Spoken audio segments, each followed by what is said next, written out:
प्यारे नाजरीन, अस्सलामु अलैकुम वरहमतुल्लाहि वबरकातुहू। तहज्जुद की नमाज की फजीलत क्या है, इसे पढ़ने में कितना सवाब मिलता है, कितनी रकाअतें पढ़नी चाहिए, इस नमाज का वक्त कब से कब तक रहता है और पढ़ने का तरीक़ा क्या है, तो आज इस वीडियो में पूरा मुकम्मल तरीक़ा बताएंगे। तो आप चैनल पर नए हैं तो सब्सक्राइब करें और वीडियो को लाइक करें और ख़ास करके इस वीडियो को शेयर करना ना भूलें।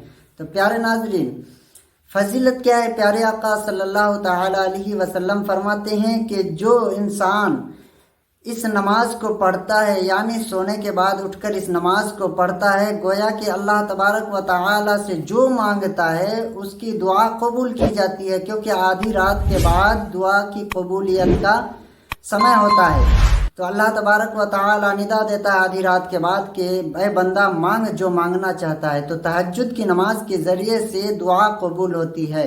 प्यारे नाजरीन, इसकी पढ़ने का तरीक़ा क्या है और इसके पढ़ने में सवाब कितना है, कितनी रिकातें पढ़नी चाहिए, आप वीडियो पर बने रहें। इसके कितनी रिकातें पढ़नी चाहिए, सबसे पहले ये जान लीजिए कि इसके काफ़ी रवायतों में आया है कि 4 रिकात तहज्जुद की नमाज पढ़ी जाती है, 2-2 रिकात करके। 2 रिकात में सलाम फिरना है, फिर 2 रिकात की नियत करना है, फिर सलाम फिरना है, यानी 2-2 रिकात करके 4 रिकात पढ़नी है। और बाज़ लोग कहते हैं कि 12 रिकात पढ़नी है। प्यारे नाज़रीन, सबसे पहले हम 4 रिकात की बात करते हैं, क्योंकि 12 रिकात वाली हदीस में या रिवायत में कहीं पर भी मुझे नहीं मिला, इसलिए मैं 12 रिकात की बात नहीं 4 रिकात की बात करता हूँ। 4 रिकात पढ़ने का तरीक़ा क्या है? तो पढ़ने का तरीका है कि सबसे पहले आपको नियत करनी है। और नियत कैसे करनी है कि नियत की मैंने 2 रिकात नमाज तहज्जुद नफल की वास्ते अल्लाह ताला के, मुँह मेरा काबा शरीफ की तरफ, अल्लाहु अकबर। मर्द हजरात नाफ के नीचे हाथ बांधें, औरतें सीने के ऊपर हाथ बांध लें। उसके बाद सना पढ़ें, फिर औज़ु बिल्लाह बिस्मिल्लाह पढ़कर सूरह फातिहा यानी अलहम्दुल शरीफ पढ़ें और उसके बाद कोई सूरा मिलाएं, फिर रुकू करें, सजदा करें। इसी तरह दूसरी रिकात में भी सूरह फातिहा और सूरत मिलाकर आप रुकू सजदा करके 2 रिकात मुकम्मल करें।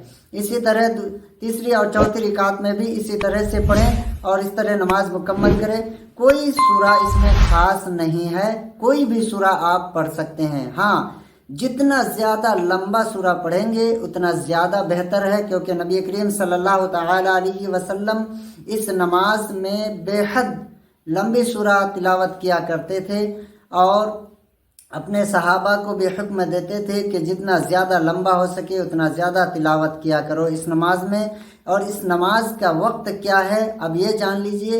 इस नमाज का वक्त है रात को सोने के बाद, सोकर उठने के बाद से लेके फजर के वक्त तक, यानी कुछ देर सोना है। इस नमाज के लिए सोना ज़रूरी है, तभी आपको इसकी फजीलत हासिल होगी, वरना फजीलत हासिल नहीं होगी, क्योंकि इस नमाज के लिए सोना शर्त है। सोकर उठने के बाद, आधी रात के बाद आप जब सोकर उठेंगे तब आपको यह नमाज अदा करनी है, फजर से पहले पहले अदा करनी है। ये इस नमाज का वक्त है। और प्यारे आका सल्लल्लाहु ताला अलैहि वसल्लम ने भी आधी रात के बाद सोकर उठने के बाद ही यह नमाज अदा किया करते थे। काफ़ी बुजुर्गान दीन का कौल ये भी रहा है कि 12 रिकात नमाज तहज्जुद की पढ़ी जाती है और पहली रिकात में सूरह फातिहा के बाद 12 मरतबा कुल हु अल्लाह शरीफ, दूसरी रिकात में 11 मरतबा, तीसरी रिकात में 10 मरतबा और चौथी रिकात में 9 मरतबा। इसी तरह हर रिकात में एक एक कम करते हुए आखिरी के 12वीं रिकात में 1 मरतबा पढ़ते थे।